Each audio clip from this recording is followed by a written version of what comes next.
Assalamu alaikum warahmatullahi ta'ala wabarakatuhu, yan abarka da sake saduwa da mu a cikin wannan darasi.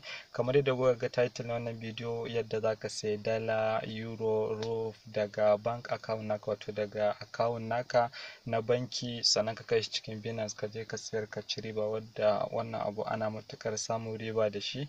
Har wasu suna maganan cewa ai wannan abu ba gaskiya bane, ƙarya ne ko scam ne da dai sauransu. Sai muka ga ya kamata mu yi darasi na musamman domin mu wayar da yan uwa kai su fahimci yadda wannan abu yake.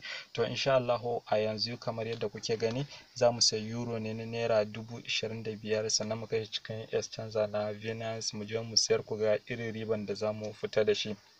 Kai tsaye ba tare da na cika ku da surutu ba, bari mu shiga mu je mu fara darasin.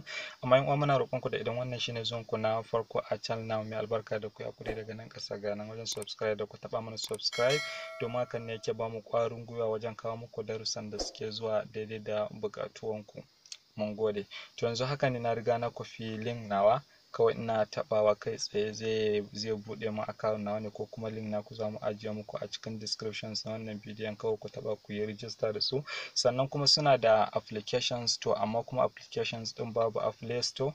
Za mu ajiye muku da WhatsApp number mu, in so duk wanda yake da buƙatan yin amfani da wannan applications din kai tsaye sai ya mana magana, za mu tura mishi daga WhatsApp. To amma fa ku sani verification lalle sai dai ku yi daga website din, idan kun gama sai ku yi amfani da applications din.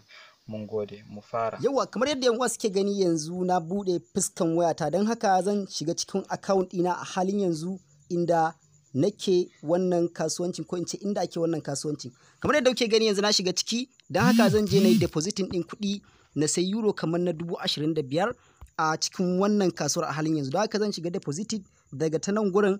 Ina so kowa ya sa idonsa da kyau ya ga abin da za a yi, domin kowa ya tabbatar wannan abin gaske ne. Da haka kai tsaye idan mutum ya zo nan gurin, kamar misali yanzu gashi nan a daidai nan za mu zaɓi kuɗin da za mu saya. Gashi nan mun zaɓi euro, da haka za mu sa amount a daidai nan gurin. Da haka za mu rubuta kamar euro 50 kamar yadda kuke gani. So euro 50 zai iya kama kusan 500 da ɗan wani abu a wannan bankin da za mu sayi wannan abun, a wato UBA ɗin mu kenan. Da haka bayan mun sa, za mu zaɓi hanyar da za mu biya da ita, ga hanyoyi biyu, Visa da kuma Master. Da haka mun zaɓi Master, sannan bayan haka za mu taɓa deposit. So kai tsaye bayan mutum ya yi haka, zai kawo shi wannan pejin, zai nuna masa adadin abin da zai depositin da kuma abin da za a ɗan shaje shi na fee wanda za su ɗauka. Da haka gashi nan kamar yadda kuke iya gani, za su ɗauki 1.81, sannan kuma daga sama ga nan adadin abin da za mu yi depositing, a nan kuma tsakiya sun haɗa total ɗin gaba ɗaya da fee ɗin da kuma abin da za mu yi depositing. Da haka in mun gaya mana, kawai za mu taɓa kan continue domin mu je mu yi payment, mu biya kuɗi a yi mana depositing ɗin wannan euro a cikin wannan exchanger. Da haka kowa sai ya sa ido da kyau ya kalla. Yanzu mun taɓa continue, ya kawo mu inda za mu cike bayananmu. Za mu sa nambobin mastercard ɗinmu da kuma expiring date na katinmu da kuma CVV number. Da haka a daidai nan gurin za mu rufe saboda bayani na tsaro. Da haka ba lallai sai kowa ya gani ba. Yanzu mun rufe, muna sa bayananmu. Bayan mun gama sawa mun wuce, insha Allahu za mu buɗe gurin. So yanzu mun riga da mun gama sawa, yana confirmation. Da haka ya riga da ya gama ma yanzu. Da haka za mu je mataki na gaba insha Allahu. Mutum zai ɗan ja gefe kamar haka. Kawai mutum zai zo ya taɓa kan fee ɗin nan, gashi nan adadin abin da zai depositing. Gashi nan mun taɓa fee yanzu kamar yadda kuke gani.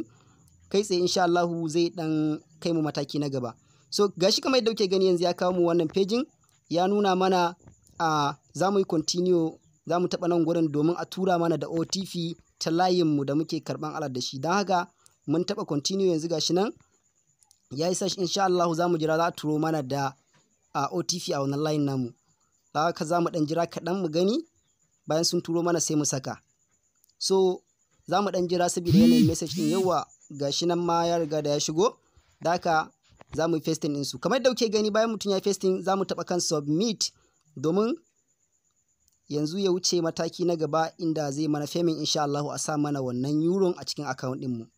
Kai tsaye yanzu ya riga da ya gama, euro ya riga da ya shigo wannan account ɗin a halin yanzu. Don haka idan mutane suka lura daga nan, gashi nan bari na ɗan yi zoomin kaɗan, za a ga gashi nan ga nan euro nan, gashi nan kun gani euro 50 ya riga da ya yi depositing, gashi nan successfully. Don haka yanzu za mu fita daga nan gurin domin mu je mu tura shi cikin Binance. Ba wai daga cikin nan ake withdraw ba, shi tsarin sa mutum zai je cikin exchange da zai sa wannan euro ne, a can mutum zai je ya yi withdraw ɗinsu. Don haka za mu fita daga nan gurin yanzu, za mu tafi cikin Binance don mu nuna wa kowa yanda za mu fitar da wannan euro daga nan gurin mu aika cikin Binance. Kuma kamar yadda kuke gani wannan euro 50 ne daidai, kuma za ku yi mamakin idan muka juya shi da USDT yadda zai zama, sai adadin ya karu insha Allahu. Da haka yanzu mun fita daga nan gurin, so za mu je kai tsaye za mu shiga cikin Binance ɗinmu a halin yanzu. Da haka sai a ɗan yi haƙuri gashi nan yanzu za mu shiga Binance ɗinmu. Da haka dai kamar yadda kowa yake gani za mu yi clicking akan Binance ɗin gata nan a nan gurin. So kamar yadda kuke gani yanzu mun yi clicking akan Binance, tana ƙoƙarin buɗe mana.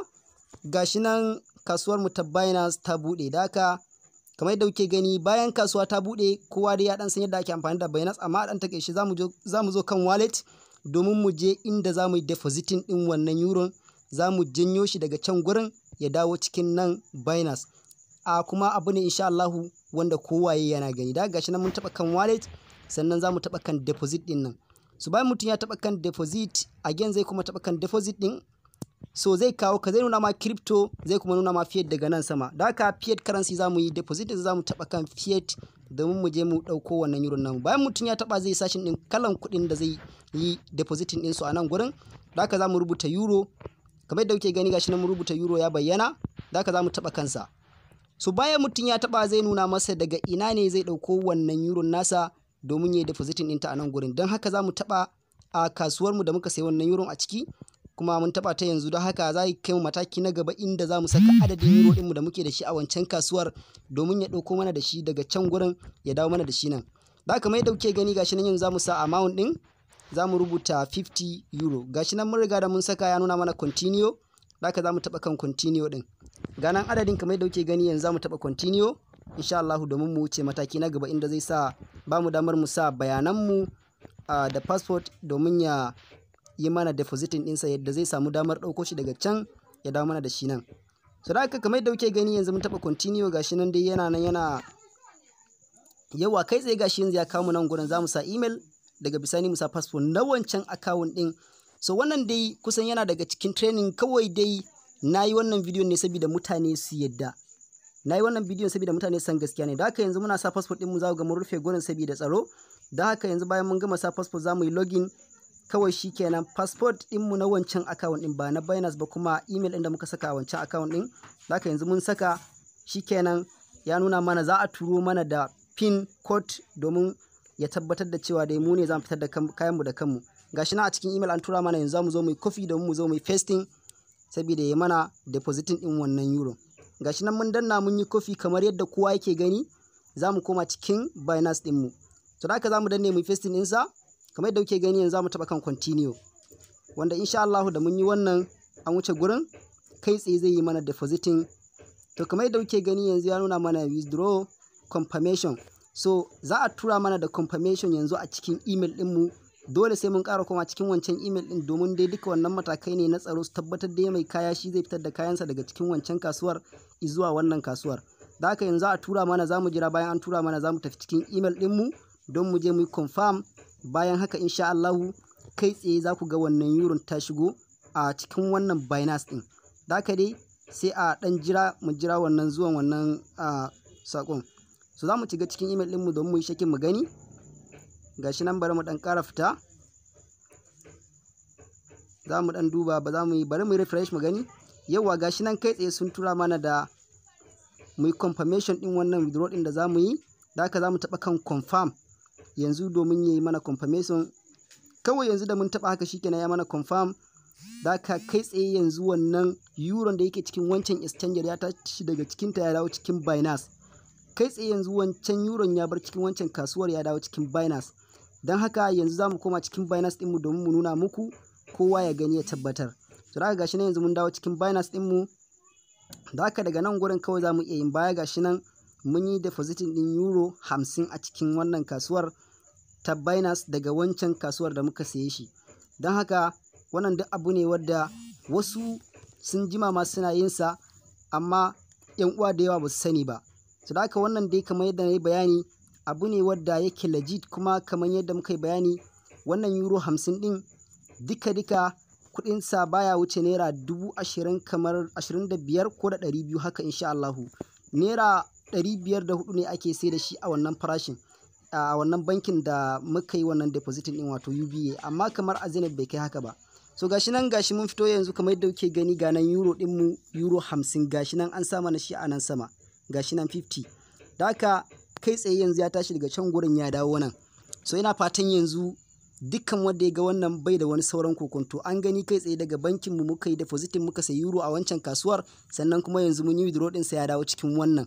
So sannan kuma yanzu za mu je cikin trading domin mu sayar da wannan euro a bamu USDT wanda za mu iya P2P da shi, kuma za ku ga adadin USDT da za a bamu insha Allahu.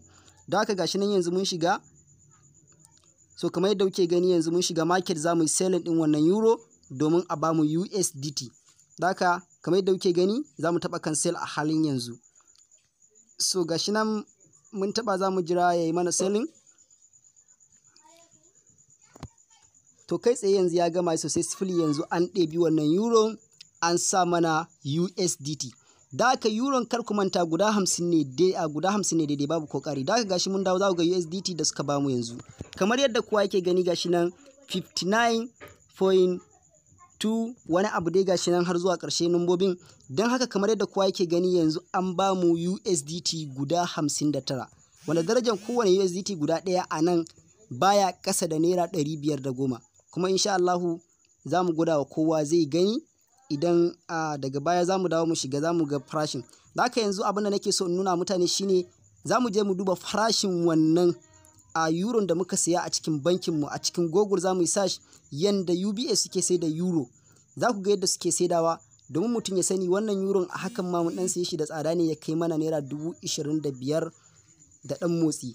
So da haka za ku ga kuma bayan mun nuna muku na UBA za mu nuna muku kuma na Zenith domin mutum ya yi lissafi idan har ya yi depositin misali kamar a cikin Zenith. Idan kana da Zenith Bank kana siya da shi za ka yi mamakin riban da za ka samu. Akwai kuma bankin ma da ya fi Zenith ɗin sauki insha Allahu. Da haka yanzu dai gashi muna tambaya ne za mu ga farashin euro a cikin Google, za su nuna mana insha Allahu yanzu nan a daidai wannan lokacin yadda ake sai da euro a cikin UBA. So gashi nan kamar yadda kuke gani yanzu mun shigo. Da haka gashi nan yana nuna farashi na dala da waye. Za mu ɗan ja daga ƙasa domin mu ga farashin euro a cikin UBA. Gashi nan kamar yadda yake ya nuna mana how much is euro to naira. Da haka mun taɓa kai. So kamar yadda kowa yake gani ga nan price ɗin a daidai nan gurin. Duk euro guda ɗaya yana exchange, suna exchange ɗinsa. Euro guda ɗaya ana exchange ɗinsa akan naira 504. Gashi nan kamar yadda kowa yake gani. Da haka akan wannan farashin muka saye shi wanda ya kai mana kenan naira 25,000 kusan ina ga da 200. So yanzu bari mu je daga can sama kuma mu canza wannan bankin mu ce a nuna mana price ɗinsa kaman a Zenith. Duk euro ɗaya za ku ga yadda suke saidawa, wanda mutum zai ga cewa idan ya siya a Zenith Bank ɗan cajin da za a masa ko kuma in ce riban da mutum zai samu insha Allahu zai yi mamaki. Za ka gashi na yanzu mun rubuta Zenith, za mu yi search, za mu ga farashin yadda euro yake a cikin banki na Zenith Bank. Da gashi nan mun zo daga nan ƙasa za mu taɓa inda aka sa alamar inda za mu ga yadda bayanin yake. Gashi nan kamar yadda kuke gani a Zenith Bank suna sai da duk euro guda ɗaya akan naira 438. To mutum ya buga wannan kuɗin kamar misali yanzu da a ce a Zenith Bank muka siya, kuɗin ba zai fi su ɗauki naira 21,900 ba ina tunanin. So ba zai wuce da biyu ba dai ya gama yawa. So idan kuka yi lissafi yanzu wannan ba ƙaramin riba zai ba mutum ba. Kar ku manta mutum ya samu ƙarin wani adadi idan ya juya shi ya koma USDT. Da haka yanzu za mu je cikin Binance ɗinmu domin mu ga asalin yadda farashin wannan USDT ma zai koma insha Allahu. Da haka kamar yadda kuke gani yanzu za mu je mu duba layin P2P. So za ku ga yadda ma misali mutane suke sayansa, amma za mu canza farashin tukunna, za mu mai da shi naira. Yanzu yana kan dala ne ina tunani. Da haka za mu mai da shi naira. So gashi nan dai kamar yadda kuke gani yanzu muna search ɗin naira. Da haka za mu sa shi a matsayin naira domin mu je mu duba price ɗin insha Allahu a halin yanzu. So nan duk ina yi ne saboda ƴan uwa su tabbatar babu fawai a cikin wannan al'amarin. Gashi nan mun dawo yanzu za mu je layin P2P inda masu sayan coin za ku ga yadda kowa yake sa farashi yadda zai saya a P2P. Da haka kamar yadda kuke gani gashi nan yanzu mun shigo daidai gurin. Bari mu bari ya buɗe mana. Afuwan wani ya kira ni amma na katse, barin koma. Yawa kamar yadda kuke gani gashi nan yanzu na dawo kan wallet ɗin. Da haka zan je P2P saboda mu je mu ga price ɗinsa a P2P yadda ake siya. da haka kamar yadda kuke gani gashi nan yanzu zamu je kan selling domin mu ga yadda masu saya ma misali za ku ga yadda kowa yake sa farashinsa. To za ku ga nan wani a can sama ya sa farashinsa wanda za ku ga ya ɗanyi sama sosai, amma za ku ga wasu daga nan ƙasa wani yana so zai siya akan farashin naira 500 da naira 19. Ga wani a nan ƙasa zai siya akan farashin naira 518 da ɗigo 10. Domin ganin price ɗin wasu za ku gani gashi nan ga layin 'yan 500 da naira 18. So misali yanzu mu kaddara a ce mutum ya sai da shi ma 510, gashi nan za ga wasu 500 da wani abu. So ga su nan dai kowa da yadda yake sa, tun da layin P2P ne, selling ne, kowa zai sa farashin da zai iya siya, ya danganta. To da haka dai kamar yadda kuke gani normal dai price ɗinsa a nan yana iya kaiwa naira 510, amma a P2P mutum zai iya saidawa fiye da haka. Wannan abu ne da muka riga muka sani. Da gashi nan ma yanzu misali bari mu dan buga lissafin abun a calculator. So za mu buga lissafin kuɗin misali a calculator mu ga 510 sau 59 nawa kuɗin zai kama. Bari mu gani. Yauwa gashi nan kamar yadda kuke gani mun sa ya nuna mana naira 30,000 da naira 90. 510 kawai muka saka shi, wanda normal za ka sai da shi akan wannan farashin. Kuma kar ku manta naira 25,000 da motsi muka saka. Bari mu buga kuɗin akan yadda muka saye shi. Misali mu sa naira 504 sau 50, tun dai guda 50 muka saya suka sayar mana aka. Da haka gashi nan za mu saka sau 50. To yauwa gashi nan kamar yadda kuke gani naira 25,200 daidai. To don Allah kowa ya buga min yanzu nawa ne ribar da muka samu a iya wannan dan shigan da muka yi da fita. Naira 25,000 muka saka da 200 muka sayi wannan coin din, amma kuma gashi yanzu kuna ganin kudinsa ya kai naira 30,000 da naira 90. Riban nawa? Akalla an ci riba ya kai na naira 4,800. So ya kamata ‘yan uwa su fahimci wannan abun ba wai abu bane ba wai ɓoyayyen abu, ko kuma abu bane wanda suke yadda tunanin su yake nuna musu cewa ba zai taɓa yiwuwa ba. Kawai in baka sani ba baka sani ba, in baka sani ba baka sani ba, amma wannan abun abu ne tabbatacce gaskiya. So wannan shine, wannan bidiyon na yi shi ne saboda ‘yan uwa su fahimta, kuma ina so mutum ya je ya buga. Idan a Zenith Bank zai siya misali ka sa naira 438, ko yanzu mutum zai iya calculating ya buga sau 100 ya gani misali idan ya tura cikin kasuwa. Euro guda 100 nan idan har mutum ya tura cikin Binance, a takaice sai idan ka juya shi ya koma USDT sai an baka misali wajen USDT 118 ko da 19, kusan da 20, wanda kuma za ka saye shi ne akan naira 40,000 da wani abu, saboda su suna sai da shi ne akan naira 438 kamar yadda muka gani, kuma kowa zai iya zuwa ya googling ya duba. To akwai sirri sosai gaskiya a cikin wannan kasuwancin, wanda sai mutum ya shiga, insha Allah za mu bubbuɗe wannan sirrukan da yawa yadda kowa zai gani. To wannan shine, ina fatan yan uwa za su fahimce mu kuma za su gane muhimmancin abin nan, su daina ja da shi ko kuma su daina yin discouraging din jama'a. Anan muka kawo ƙarshen wannan darasi. Sannan kada ku manta za mu ajiye muku da link naku a cikin descriptions na wannan bidiyo. Mun gode, ku kasance da Hausa Rahmat.